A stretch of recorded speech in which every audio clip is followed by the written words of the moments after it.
Pues yo quería arrancar recordando un antiguo proverbio chino que se decía cuando se le quería desear a alguien mal. Y este decía algo así como: ojalá vivas tiempos interesantes. Y si algo nos garantiza la crisis ecosocial es que vamos a vivir tiempos interesantes.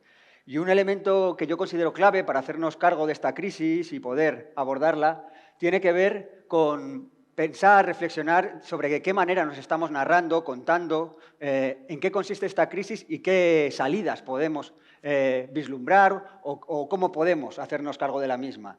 Un elemento o un rasgo que definiría estos tiempos tendría que ver con el auge, la saturación de los discursos distópicos. Parece que nuestra sociedad tiene mucha facilidad para imaginar la catástrofe, visualizar el colapso, percibir cómo sería pues, la profundización, ¿no?, de la crisis climática, el aumento de las desigualdades sociales, la erosión de la democracia, el auge de los autoritarismos o el aumento también, ¿no?, de las violencias o de las agresiones patriarcales. Tenemos una capacidad para proyectar hacia el futuro lo peor de nuestro presente, coger estos rasgos que forman parte de nuestra realidad y a partir de ellos construir un futuro donde todo esto sea lo predominante. Y, sin embargo, hacer un ejercicio inverso pues, nos resulta mucho más difícil, ¿no? Además, nos encontramos con el problema de que las propias imágenes que nos va devolviendo la realidad a través de esta agudización de la crisis ecosocial no hacen más que ahondar en esta relación, ¿no? Nos da la sensación de que el fin del mundo ya lo hemos visto, de que las imágenes que nos transmiten las distintas crisis que se van sucediendo, más que conmovernos por dentro, más que llamarnos a la acción, más que incitarnos a la movilización y a comprometernos con una acción colectiva, pues tienen un efecto anestesiante, ¿no?, o sedante.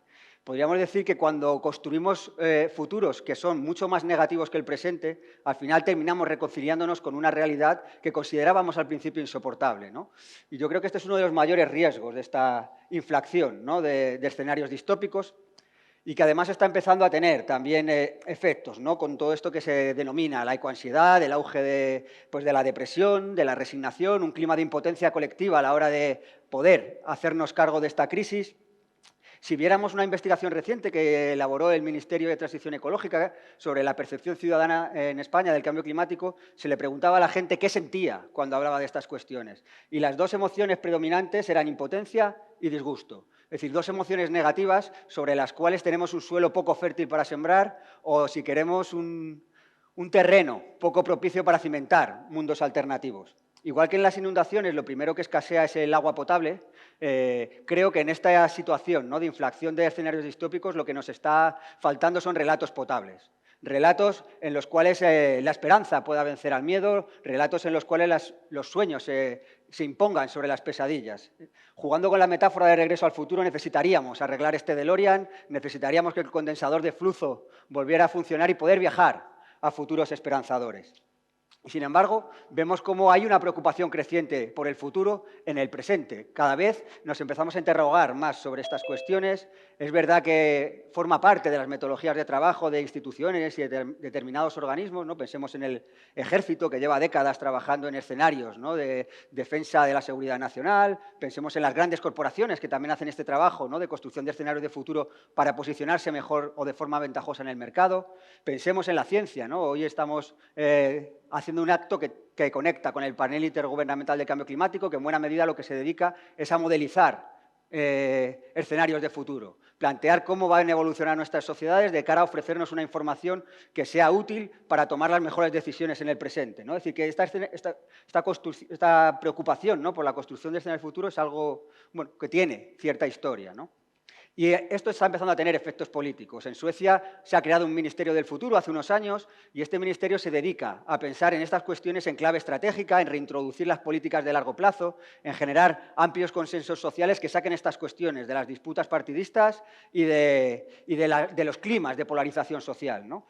Pensemos en Francia. El gobierno de Macron ha contratado a un equipo de escritores de ciencia ficción para asesorar y acompañar al ejército en anticipar estos problemas de seguridad nacional posibles. O pensemos en el propio gobierno español, ¿no?, que ha creado una oficina de prospectiva y acaba de publicar hace poquito tiempo un informe, ¿no?, sobre España en 2050. Y, sin embargo, los movimientos sociales, ¿qué estamos haciendo en relación a esta temática? Pues parece que muy poquito. Parece que preocuparnos por por cómo será el futuro es una pérdida de tiempo en el presente. Y esto, bueno, pues es algo que alguna gente pues, nos ha venido preocupando, ¿no? Y con esto pues, llegamos a la idea de las ecotopías. Desde la cooperativa en la que trabajo llevamos varios años tratando de ahondar en estas posibilidades, metodologías, herramientas para construir de forma colectiva escenarios de futuro que sean esperanzadores. De hecho, arrancamos hace varios años, el primer taller lo realizamos en este espacio, en la Casa Encendida, y digamos que en buena medida lo que consiste es, ya que estos temas no entran de por sí en la agenda de los movimientos sociales, vamos a construir paréntesis en los cuales podamos reintroducir tiempos, espacios y metodologías de trabajo adaptadas para que la gente, los movimientos ciudadanos, vecinales, ecologistas, educativos, tengan y disfruten de estos espacios de construcción colectiva. Resumiendo mucho, podríamos decir que a lo que aspiramos es a democratizar la construcción de escenarios de futuro.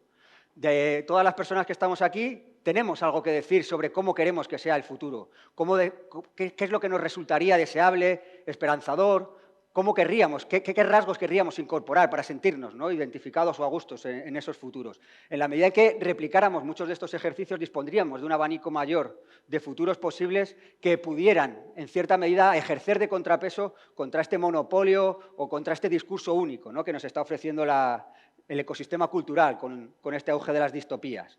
En estos talleres tratamos de combinar lo que nosotros llamamos el realismo ecológico con esta creatividad colectiva. ¿Esto qué quiere decir? Que en estos talleres no estamos construyendo futuros ideales o que se puedan basar en ilusiones tecnológicas que no aborden la realidad de los problemas ecológicos, sino que partimos precisamente de asumir como una limitación a partir de la cual crear que nuestras sociedades en el futuro van a vivir con menos recursos y con menos energía, y que eso va a obligarnos a transformar radicalmente nuestros sistemas económicos, nuestros sistemas políticos y nuestros estilos de vida.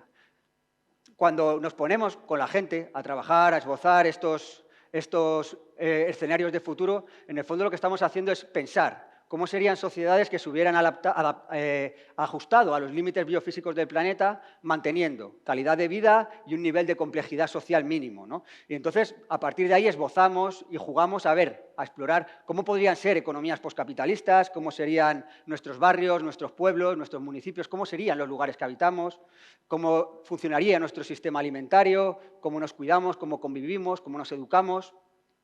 Incluso, pues, el papel que juega el arte, las nuevas sensibilidades que operarían para relacionarnos con la naturaleza o el papel de los conflictos que habría, porque no estamos pensando en sociedades ideales o armoniosas, sino que tendrían también conflictos y estarían abiertas al cambio. Otro rasgo que define nuestro trabajo en la construcción de estos escenarios de futuro tiene que ver con lo que llamamos cultivar la mirada apreciativa. En vez de acercarnos a las experiencias que ya están trabajando en nuestro presente, en nuestra realidad, desde una perspectiva en la cual miráramos sus sesgos, sus limitaciones, sus contradicciones, se trata de hacer el ejercicio contrario, sino de acercarnos a estas experiencias y ver cómo podrían maximizar sus potencialidades, qué es todo lo que pueden ofrecernos si se desplegaran todas sus capacidades y al contar, ¿no?, con apoyos institucionales, políticos, económicos, marcos normativos favorables, comunicación y visibilidad. Es decir, lo que hacemos es tratar de ver el árbol en la semilla, ¿no?, que simbolizan todas estas experiencias que existen a nuestro alrededor. Otro elemento que incorporamos en estos talleres, para un poco cerrarlos, tiene que ver con trabajar con gente del mundo del arte, de la comunicación, de cara a elaborar herramientas que nos permitan compartir, socializar con la gente el resultado de estos escenarios de futuro. Es decir, estas tres imágenes, por ejemplo, forman parte de un taller en el que participó Miguel Brieva y elaboró un cómic a partir, ¿no?, de su experiencia en estar construyendo durante varias tardes con gente bueno, pues estas visiones del futuro esperanzadoras.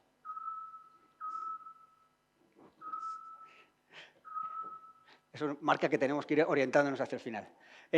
Pues para ir cerrando, simplemente recordar una frase que decía el viejo sabio Albert Einstein, que nos recordaba que en momentos de crisis solo la imaginación es más importante que el conocimiento.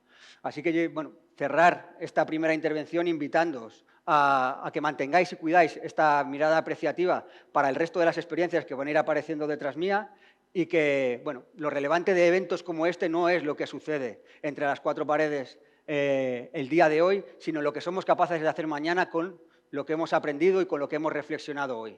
Así que, bueno, muchas gracias y seguimos en este evento.